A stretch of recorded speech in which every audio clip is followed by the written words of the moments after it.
doing this modeling, and I just wanted to pursue something with some more depth, and I started taking these classes, and I was like, wow, there's a whole nother level to this when you add the actual talking, moving, speaking side to it. Welcome to Story and Craft. Now, here's your host, Mark Preston. Hey, how are you? I'm Mark.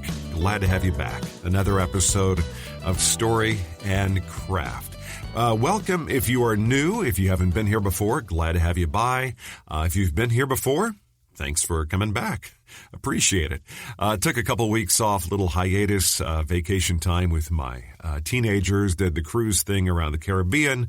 Needed a little bit of sun, but back with you right now for a great episode with actor Logan Macrae. Really interesting story. He was a fashion model, then did the transition to being a film and television actor. So we'll discuss his new role with Daisy Edgar-Jones, co-starring in the new film Where the Crawdads Sing. He's also in the Apple TV show Blackbird.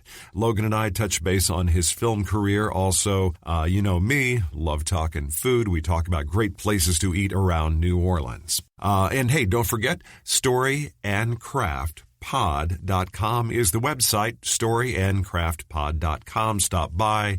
Of course, we're on your favorite podcast app, so check that out. Make sure to subscribe so you get that little notification every week when a new episode comes out. Well, let's get after it. Today, it's Logan Macrae Day on Story and Craft. So how are you doing today? I'm good. How are you? I'm doing fantastic, my friend. Good to connect with you today. Where you at today? I am in New Orleans. Where are you? I am in Metairie. Oh, right down the way from you. We're close. Isn't that wild? You are the of all the people I've spoken with, you're the nearest one to me. Are you a New Orleanian? I'm not. My wife is from here, and we now live here. But yeah. That's the way it works. I try to explain to people, if you marry somebody, whether even if you're still married or not or whatever, you end up at least posting up in New Orleans for a period of time. I think that's kind of the deal. Yes. I'm originally from Dallas myself. Yeah. As soon as I tell somebody it's my wife's from here, and they're like, "Oh yeah, well that makes total sense then that you're here." And for those listening going, Metairie, what's it? That's suburban New Orleans. It's or as they say down here, Metairie. Yes. So what part of New Orleans are y'all in? We're uptown. Oh, okay. My daughter goes to Loyola. My son will be going to Loyola next year as well. So they're right down the way from you. Oh, nice. Yeah. In fact, I was just speaking with a chef, Robert Irvine, from your guy from Food Network and whatnot. And I was saying, my oldest daughter, who's at Loyola, she goes down to Subway. Nothing against Subway, nothing against them, but she goes there a lot. I'm going, man, you are just a streetcar ride or a walk away from some really great places. What are you going there so much for? But she's a college kid, so you know how it goes. Right. It's a very easy college meal. And so where are you from originally? Originally from Colorado. I grew up just outside of Boulder. Okay, very good, very good. I got that's from what I understand, that's kind of a hot place to move right now. Oh, it's completely different from what I grew up with and everything. It's kind of become this kind of like tech hub now. It's interesting. It's a beautiful location, so I understand the draw. Yeah, I have a good friend of mine. We're having that conversation of when we are finally empty nesters, and I'm like 2 years away or something like that. And my youngest is 16, and she's like, no, I'm moving to Boulder, man. That's like, I'm a mountain person. I'm like, well, no, I'm kind of a beach person myself. So I think I would take a beach after Boulder. Yeah, but being in New Orleans, we have that hurricane thing, or as my oldest daughter says, she said, we call them unicorns now. We don't say the H word, Hurricane Ida. This right here is a new studio because my other place got just wrecked by Hurricane Ida back in August. So anything that happens on August 29th, just not good for New Orleans. Now, there's a little bit of backstory here. So you're acting now, but am I correct in thinking you did some modeling as well, correct? Yeah, that's kind of how I fell into the acting. I was going to school. I actually went to school in Boulder, University of Colorado, and one summer I was like, you know what, I'm going to go out to New York City, try this whole modeling thing, and I never left. I ended up staying in New York City for 12 plus years. I have some family on the East Coast, so I had them close by, but that's how I ended up in New York and ended up staying there for a while. And while modeling, slowly fell into all of the acting. Now, the modeling, Was it mostly like runway print? It was mostly print stuff. I mean, the runway stuff is completely different. I'm more of a athletic build, whereas the runway was a little bit thinner than what I was. I grew up playing sports and whatnot, so the runway stuff wasn't quite for me. Yeah, that's the closest I came to a runway was when I learned how to fly back in the 90s. It's the only runway they let me on. Anything else is just going to be just dangerous. So what did you do? Any kind of training? Did you do the any kind of acting coaches classes, stuff like that, or did you just kind of jump into it? Yeah, so it started. It started with just a very basic commercial class, and I was taking a commercial, I guess, acting class just to kind of get your angles and whatnot down. And from there, I was like, okay, well, what's next? I was always kind of the type of person where I'm like, okay, I mastered that skill, so what do we do next? And somebody said, well, go to a real acting class, go to a sensory class. And I ended up going to a sensory class with this phenomenal teacher on the Upper West Side. Her name is Sheila Gray. And she taught this sensory class, and I fell in love with it. It just brought emotions and whatnot out of me that I didn't necessarily know were there. And I did some sensory and some improv through her. And because of her, I actually was able to start auditioning with it, because she actually reached out to a representative at my commercial agency and was like, hey, you should really be doing some auditions because he knows what he's doing. Mm-hmm. So through the work, it kind of fell into that. Yeah, and that's so this is all happening up in New York now. I know New Orleans for a period of time was doing really, really well, getting a lot of work, and then they killed the tax credit. And then all that work went up to Atlanta or Georgia. Are you bouncing back and forth to New York or out of town, or are you just hanging out and just kind of going wherever the projects are? Yeah, I'm following projects at this point in time. I think COVID shifted the acting landscape in what I see as a very positive way, in the sense that everything's self-tape. Mm-hmm. They're no longer asking people to come in for those auditions. Isn't that a time saver? Everybody I'm talking to is talking about how that just finally kind of shifted that gear and just said, you know what, if you can do it at home, just do it. And it seems like it's not really going back to in person as much. Yeah, and I look at it as I think it's actually more conducive to the craft, because when you actually do make it on set, you don't just get one opportunity most of the time. Of course, there are some directors out there that maybe you'll go one time through, but they're only going to do that once they've gotten what they need out of the scene. That's a really great way of putting it, that on set you are doing the takes that until they feel like they've locked in. And if you're doing it at home, you're doing kind of the same thing. We all know you go in for an audition. It's like, hey, that was great. We'll be in touch, and you're out the door. Totally. And I think, I think it gives everyone the opportunity to kind of show their best selves to casting and directors and whatnot, that it's just kind of changed the landscape. And I think it's allowed everyone to really show their talents, and allowed me to, post up in New Orleans, which I'm okay with. I know where the Crawdads Sing is the latest. So that project, where did y'all shoot? So that project shot in the greater New Orleans area, which was extremely convenient for me. Oh, isn't that nice? Yeah. I mean, anytime you can sleep in your own bed, you always have to take that. It was, the way that they shot it and everything here, and I think the landscape of areas just outside of New Orleans was very conducive and appropriate for what the storyline was of where the Crawdads Sing, because my character and the main character Kaya grew up on the marsh, is what they call it in the book, which is basically swampland. So it's very easy to find in the greater New Orleans area. Where were y'all shooting roughly? In the New Orleans area? Yeah, so it was just outside of New Orleans. It was actually a little bit on the North Shore, and they found a state park that actually allowed them to build a replica of the home in the state park right on the water.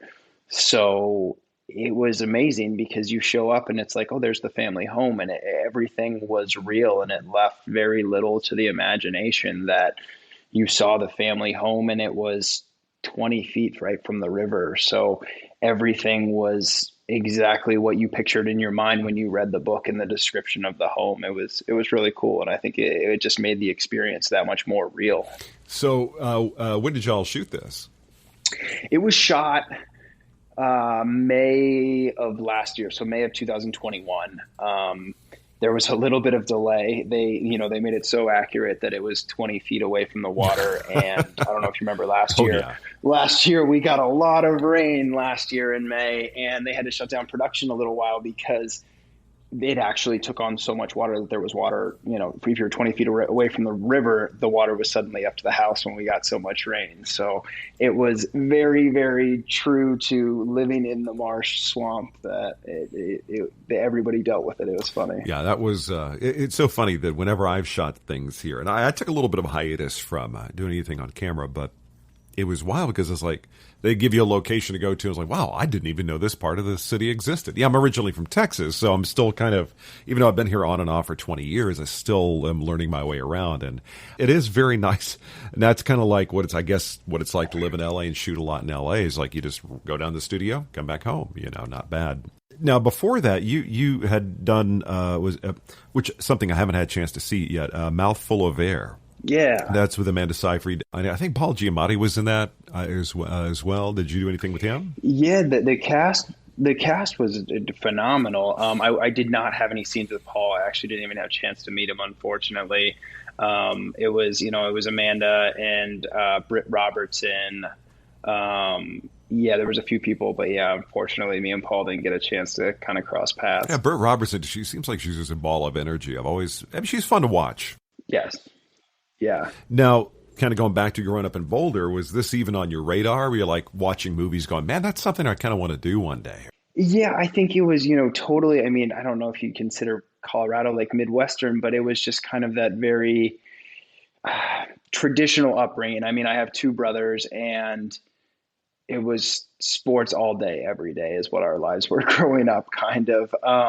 So it really wasn't on the radar. When I got to college, film started to kind of creep in there, just in general interest and stuff. You start to take your own liking when you finally have your own choice of what you're watching. So friends and I would start viewing films, but the interest wasn't necessarily there for me to partake in it. It was kind of in New York with the modeling where I was doing this modeling, and I finally got to the point as I was like, I really would love to do something with more depth. I think the modeling taught me a lot, and I love it with the camera sense is with modeling, it teaches you angles very well. So I think marks and angles and those types of things came very easy to me. And I just wanted to pursue something with some more depth. And I started taking these classes, and I was like, wow, there's a whole nother level to this when you add the actual talking, moving, speaking side to it. Well, now, is this something that was kind of wired into your DNA? Like, were your parents, any one of them, did anything creatively, or were they far from the creative ecosystem? So my parents not, but my grandmother on my father's side, she still to this day actually directs theater and musical theater in New Jersey, and she's in her 90s, so she still is going, and she does this. It's her one love, and used to sing a lot back in the day, and she was actually in some type of beauty pageant as well back in the day. I can't remember what it was, but so on her side of it, she had that creativity stuff going on. So it's in there somewhere for me, but it wasn't really anything that either one of my parents pursued or kind of pushed us towards either. My grandmother was the same thing. My family's from, half of them from Denver. So she went to L.A., and that's where my grandparents met. But she was out there, and she'd done some singing and some other stuff. And I was thinking, well, maybe that's where I got it from. I don't know, but it's kind of funny that, I did the very opposite of pretty much everybody in my family. Were your folks, were they kind of down with it? Like, okay, go to New York, do your thing, or were they kind of like, have something to fall back on? What were they guiding you towards? It's one thing, and almost to a fault, but I thank them so much for it, is I have had the most supportive parents of anything that I've ever pursued. And it's been amazing because they've always allowed me to kind of go after those things that I wanted to. And they've always cared, and they've almost had this blind faith that I would do well in whatever I chose to pursue, which is it's great. But there's the other side of it as well, where you kind of you you have to be a little more realistic, because I think my parents just, they are so loving and supportive that sometimes I'm like, okay, but am I making the right choice even though they're saying I am? So I was lucky in that sense, but they have been extremely supportive in anything that I've pursued. Yeah, you kind of want to feel those guardrails a little bit going, am I doing the right thing here? I don't want to a little bit. Well, part of that is, I think that's a big part of being in your 20s is getting out there, making some mistakes, and that way you kind of you get a feel for where you're at, and I think it's a natural transition to do the thing from, like, I know, like Ian Somerhalder, he actually family lives on the North Shore. He went from the modeling thing into acting. It's funny, I never even thought about the whole idea of hitting marks and angles and stuff like that. It's like, yeah, that's a big part of the modeling thing and the transitions. You really do learn all of it. And I think, the modeling side, and just in terms of what my experience was from all of it and stuff, I think that the travel and just the independence that the modeling stuff taught me was a different type of education. And I think that's kind of what my parents saw that they were okay with. I had the opportunities through modeling to travel truly to places I never would have ever gone to. I mean, the first international job I ever booked was to Bali, and I never would have been in Bali in my life had it not happened. Yeah. So, and I think when you're going across the world by yourself and having to just get yourself to places and experience different cultures, I think there's a level of education in that's so different than, what a traditional education is, but it means something. And I think that was a big thing that my parents were like, okay, this there is something substantial in what he's doing on that side. Yeah, I think traveling, I was talking to the chef Robert Irvine a little while ago, and we were talking about Anthony Bourdain. I'm going, that's the life I want. He was my spirit animal. I was like, that, to be able to travel, to sit down and eat with different people. And the conversation drifted a moment into, like, if we all collectively as a culture, as a species, sat down and had meals together, you realize, we're more alike than we are different. 100%. One of the greatest educations, and I wish I could have done more of that. As I mentioned, once my youngest graduates from high school, I think that's on the radar. Yeah.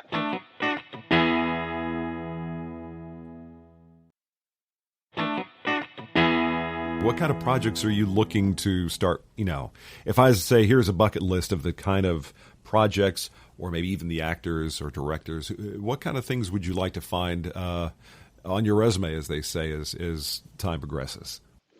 I lean back into the idea that I would love to give a true character arc, even just in some. I don't know if I could sit there and give 9 seasons to something, but I mean, of course, anyone would take it as an actor. But I just would love to have the time, and it just even. I mean, ideal would be something along the lines of like a limited series where you can somewhat see a character through. And I think that's the biggest thing that I'm looking for is, we create all of these backstories and these ideas and try to understand where each one of these characters is coming from.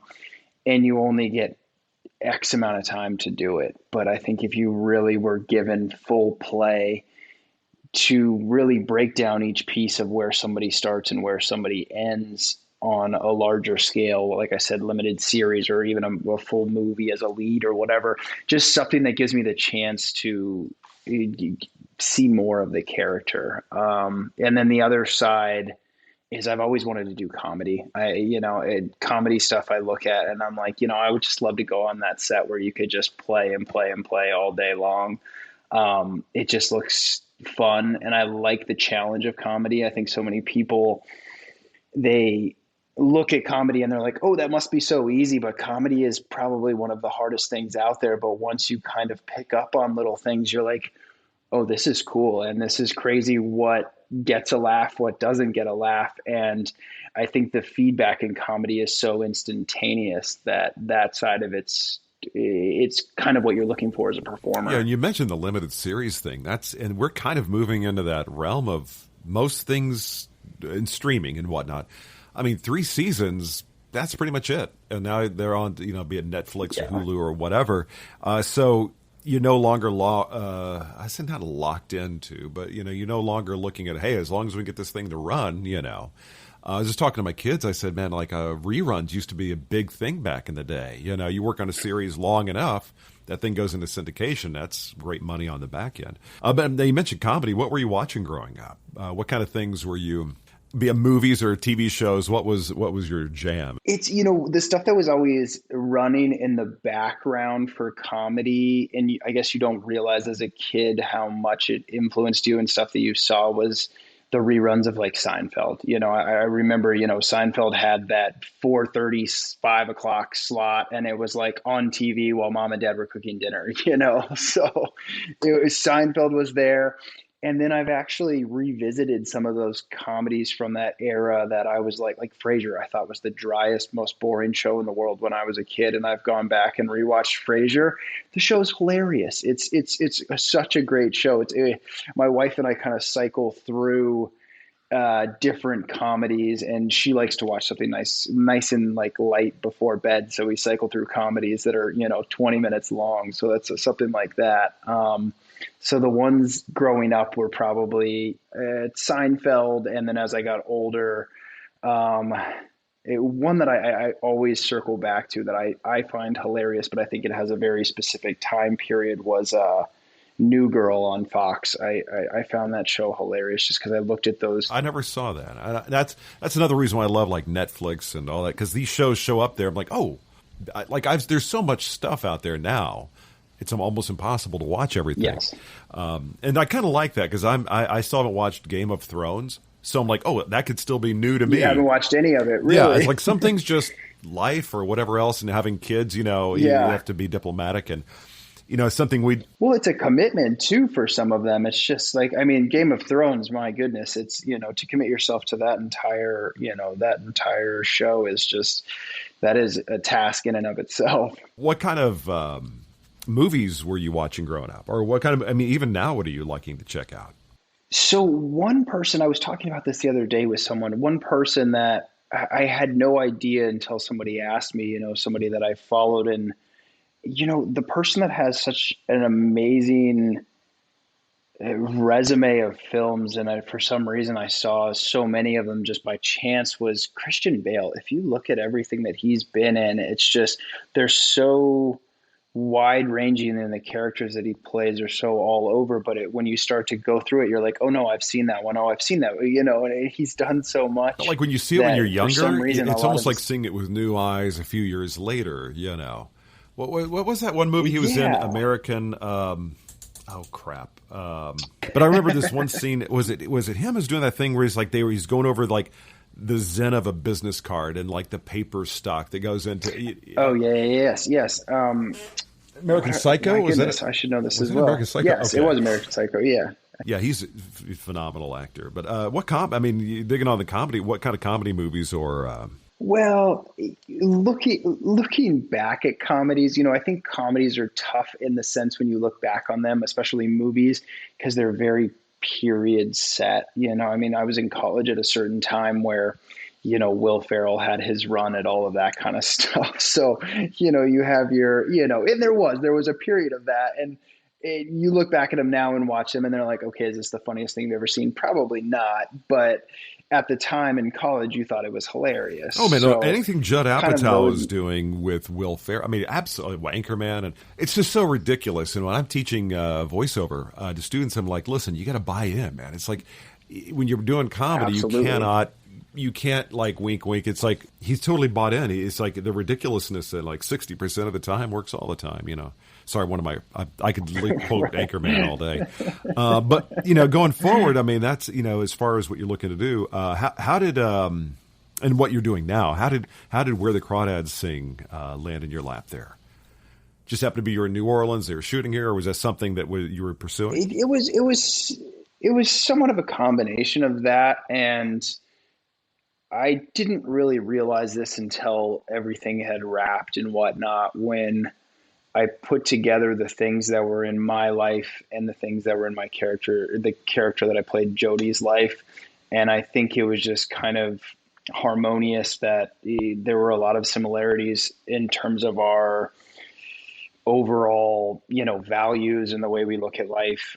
Not necessarily the things we experienced. Jody, the character, experienced some very extreme things that he had to deal with, but I think our similarities were the way we deal with adversity. And I think, some people say that, there's just certain characters that are perfect for people. And I look at that with Jody, where, he has this very stoic kind of go after it approach to life. And, he doesn't allow things to kind of get him down. And I see that in myself. I think adversity for me has kind of honestly been something that was something that I went after. When I ran into adversity, it just kind of made me try harder. And Jody was very much like that. So I don't know, I guess just perfect timing with all of it, really. It's kind of like that quote. I'm probably misquoting it, but it's like a sailor doesn't learn how to become a captain in calm seas or something. Was it, that kind of thing? Yes. Yeah, absolutely. What was the experience like shooting it? Was it like you're saying that you kind of really identified with your character? It was, first of all, I think the nicest thing was, touching on Daisy is, I guess, walking onto a set and meeting someone, you have certain expectations and you're just not sure how that's going to go. But Daisy was the most welcoming person and the nicest person, and almost went out of her way to just make everybody feel as though they were a part of it. And I think that I probably wouldn't have accomplished what I did in the film without her, because I felt so comfortable with her from day one. But also in shooting it, it was, it wasn't always easy either. Day one, I showed up and I had to shoot my biggest scene, which just in and of that, is intimidating, having to do that. But it was kind of a trial by fire, where I really was like, okay, we're doing this and we're going to work through this, and you just have to get comfortable very quick. Would ever hear stories from actors about how things are shot out of sequence. It's not in sequences, it's not a linear thing. And they show up the first day they meet their somebody they act with, and there's got to be some kind of romantic scene. It's like, you're thrown right into the fire. So I always wonder what that's like. So, right. So you have to ramp up really fast. So do you still have any kind of aspiration to do the modeling thing again? Or is that it was just a step to be where you are right now? Or is there some things you still like?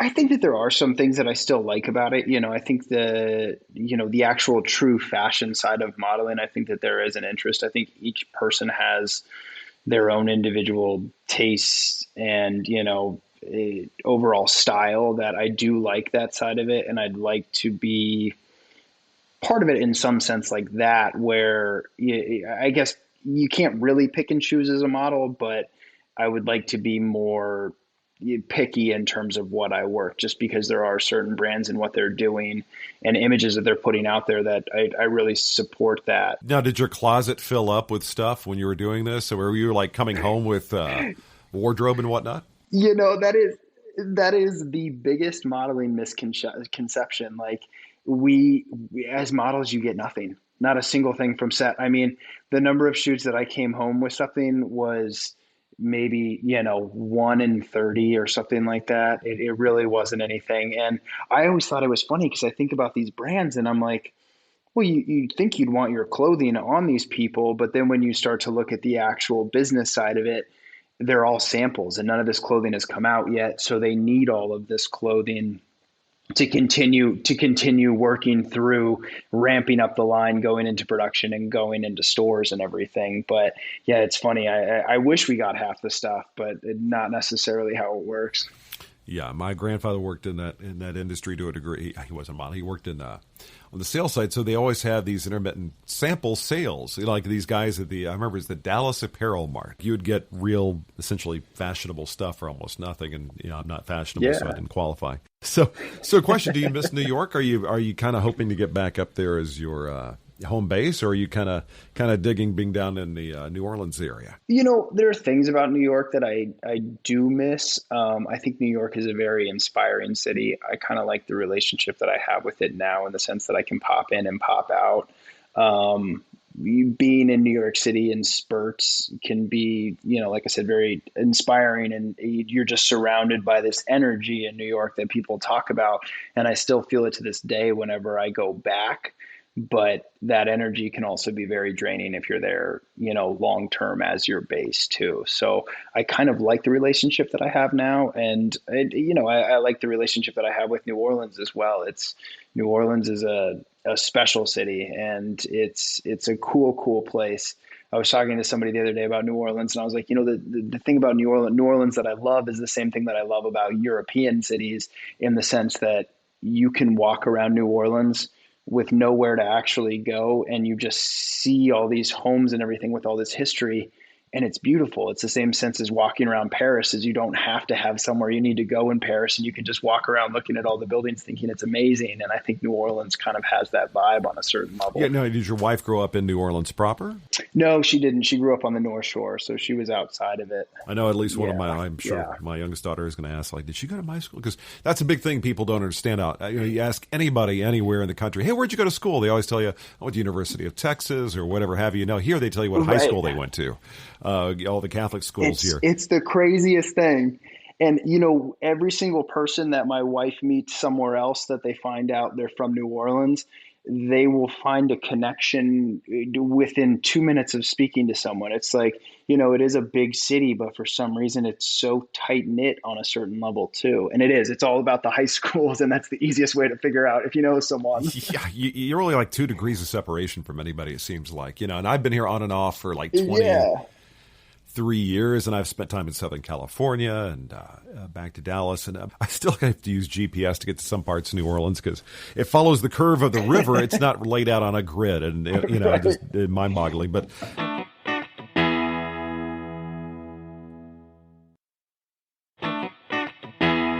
so how are you spending your days mostly? Are you doing traveling for work, or are you just taking a little bit of a break? Yeah, as of late, we've been ramping up with press stuff for Crawdads. So I was up in the New York City area a couple weeks ago, and then some local stuff here.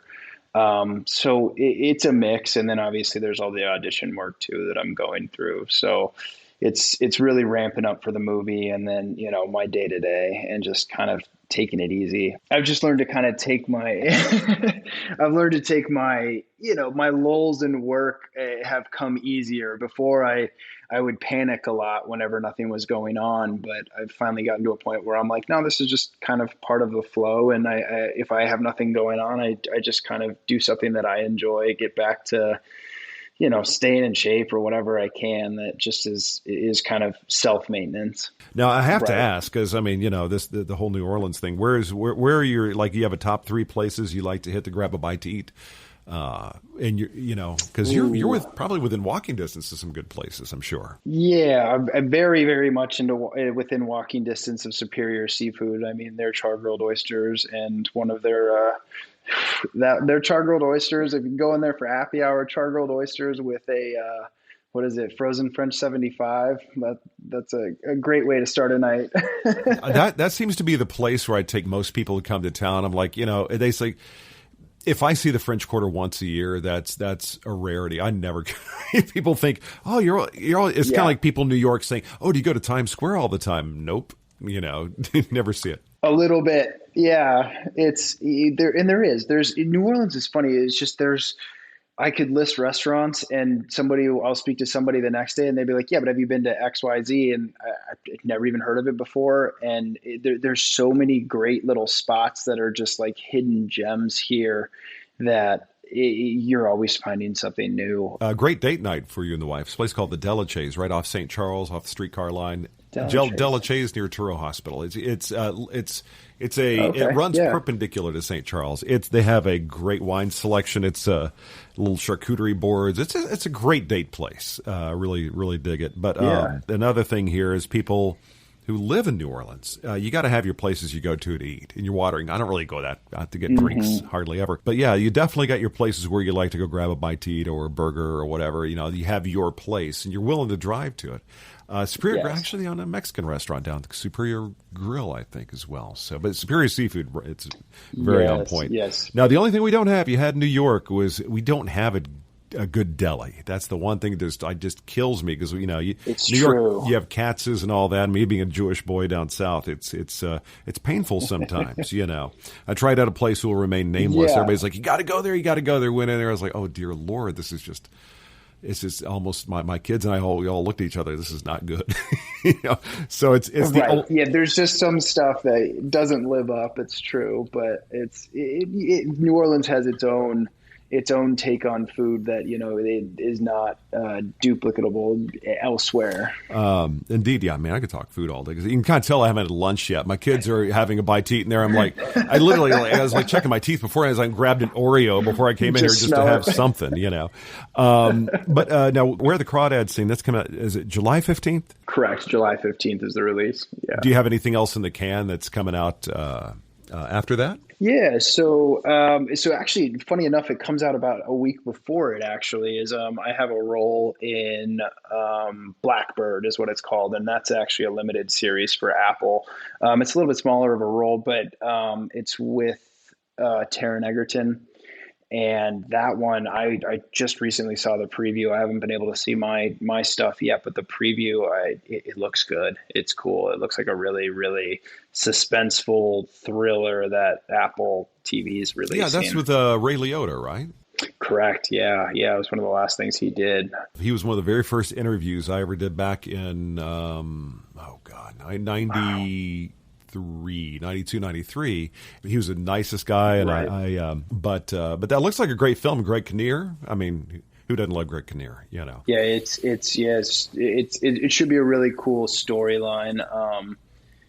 I'm excited for it. The period piece of it too. It was funny shooting in this house that it was just it was straight out of the 90s, and it was just wild walking into. Oh, so it was a period. It was set in the 90s, you say? So part of it was basically the storyline was through the 90s, and I was very much on the early portion of Taron Egerton's backstory a little bit. I played a high school friend of his, which was fun because you just have to, I got to play this character that just never kind of grew up and was living in the glory days of high school football. So it's fun to kind of be that way for a little bit. I did see you're going to be doing a Devotion. What's that about? So Devotion follows the story of the first African-American, I'm not going to get the exact name right in terms of, but basically he was a pilot, but a certain portion of the armed forces, but he was the first African-American in that part of the armed forces. And it follows the story of him and everything that he experienced kind of traveling the world and everything. So I had a little role in there for that, playing Nikki Hilton, which was cool, just seeing the whole set, because it again is a period piece. That one should look great. I think they're intentionally separating it from Top Gun because there's some really great flying sequences and stuff in that film as well. Well, I'll tell you what, before we wrap up, one of the things I always love to do is have my 7 questions I like to kind of throw out. I kind of get to know you, just do it purely for fun. And I start off with one that is fortuitously a food question. But what's your favorite comfort food? That thing that you just always like to have around, or you had a rough day, you just want to sit down and go to town on it? Comfort food. Maybe this isn't something at home, but I love authentic Mexican food. I will search out an authentic Mexican spot any day of the week. I don't know what it is. I love it. I grew up that way, and that's Colorado does have some good Mexican food. Now, Texas, I learned that there's a Texas style, there's like a New Mexico style, there's Southern California, but right, there's a Tex-Mex. Okay, best tacos. I'm going to give you. Okay, you're right down the way, so I can give you this. Taqueria Corona. They're both they're in Metairie. Taqueria Corona off. They have a location on Magazine, and I was there on Friday night. Very good, man. No joke. Man, see, chorizo taco, lingua taco, man. They are Oh, Yes. I'm telling you, that's about as close as you're going to get. I'll say Val's too. It's kind of fancy Mexican, but Val's does really good tacos on Ferret. Val's is good. I'll tell you what, the next question I got for you, if you're going to be sitting down with three people, you're going to have a cup of coffee, talk story for a few hours. Living or not, who would those three people be you would like to sit down with? Ooh, wow. So going back to my stoicism, I will say I think Marcus Aurelius would be very interesting just because of what he experienced in his Stoic philosophy and whatnot. There's some like memoirs and stuff that I read that were literally just his diary. So he never really expected it to become public, but they're very, very interesting. And then a friend of mine believes this, and I think too. I think somebody that would be very interesting from his life experiences would have to be Barack Obama. I would love to sit down with that man. I think everything that he accomplished and his upbringing would be very, very interesting. Well, he gets mentioned regularly here, without a doubt. Really, yeah, yeah. I think I think that what he still accomplishes to this day, it would be a phenomenal person to sit down with. And then I'm trying to think. I want to lean sports because I like sports. I'm going to throw out this one just because I'm such a big fan. I love Nikola Jokic from the Denver Nuggets. He's the Denver Nuggets center. He won back-to-back MVPs this year. Just give it a shout out to Denver. But Serbian basketball player that doesn't fit basketball standards and style, but I think he'd be a cool guy to talk with. I living in Dallas growing up when I remember Mark Cuban buying the Mavericks, and people would be like, what is he doing with that team, man? That's like international. So yeah, definitely Dirk Nowitzki. Yep. It's huge now. It's a big thing. Yeah. Now, next question: growing up, who was your first your celebrity crush as a kid? The first one that comes to mind, I'm just going to say it just because it was that era, was Baywatch. So of course it was Pam Anderson. That was such an easy one because Baywatch was huge while I was a kid. People were #1 TV show in the world for a while. Now, if you're going to be landing on an exotic island, you, the wife, you're going to be there for a year, and okay, it's a great place to be. You love being there, but you're not going to have any streaming or anything. You can't watch anything except for a DVD you bring with you and one album to listen to. What would that DVD and what would that album be? Whew. Oh, wow.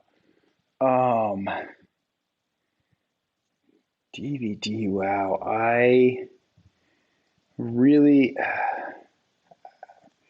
It would have to be something that I could watch over and over, just in the sense that it would be intriguing. So this might be a weird one, but I'm going to say Inception, just because you could think about it a million different ways. So I'm going to say that one. That's a great way of looking at it. Yeah. Anything Christopher Nolan does, you're going to be sitting there like it's a different movie each time, depending on your frame of mind. Yeah. Yeah. I mean, Tenet, I can't get my mind around still, and I've watched it 3 or 4 times. I still haven't seen that. I want to. It's streaming. I got to go watch it. It's on HBO Max, I think. It's good. It's good. But again, you need a few views, which is even more, more of a task.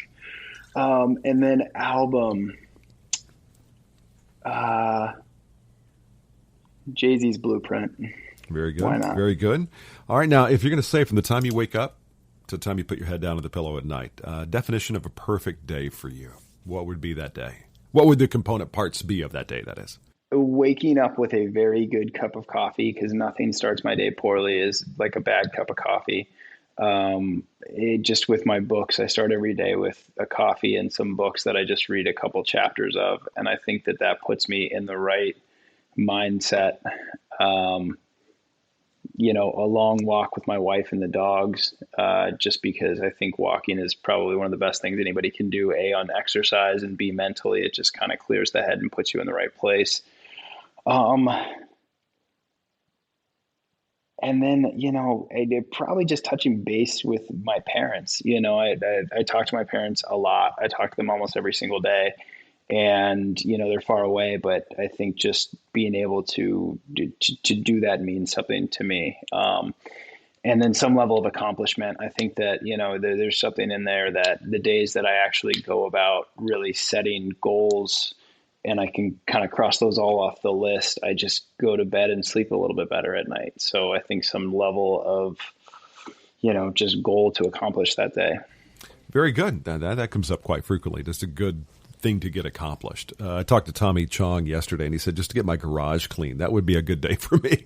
It's like the little things that we kind of find that we just want to get done. Right. It's truly, it's like my backyard, everything grows like a jungle down here. The backyard looks good. It's about to go into high gear in a moment. Yeah.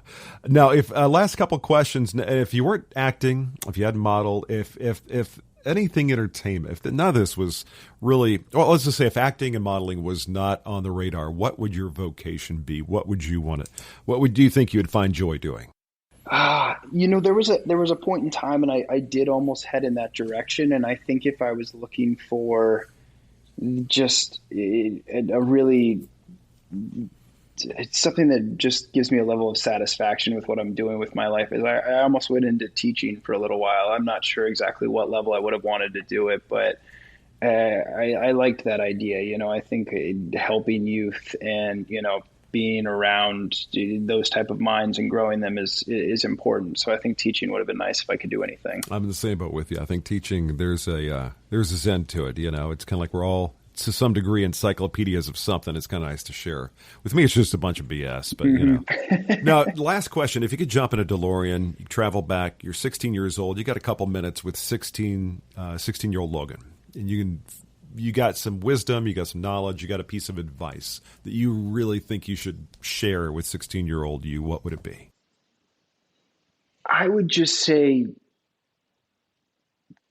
keep your, don't let your lows get too low. Don't let your highs get too high. I think especially in this type of industry, there's things that give you a big head, and then there's a lot of rejection that comes in there too, that I think if you can keep just that steady level and consistency through everything, it'll go a very long way. There's some days that I'm like, man, if I could just keep this mindset every single day, I'd just the overall vibe I'm getting off would change things immensely. So I think it's just that consistency of being in just a good place. It's funny when I look back with perspective, I kind of think the same thing. It's like, no matter how bad you thought something was, in hindsight, it wasn't really that bad, My latest trick is, just kind of like pulling back, just think about it on a larger scale. And does it matter to what's taking place? Would it matter to anyone else if you told them what the issue was? And you realize, your problems are so minute that it's not worth actually wasting the effort and worry about. Indeed. Well, my friend, I certainly appreciate you just taking time out. I mean, it's what a kind of a treat it was to connect with somebody to New Orleans. I get a chance to talk about food while I'm hungry. So, there you go. Right. Absolutely. Yeah. It's dinner time now, right?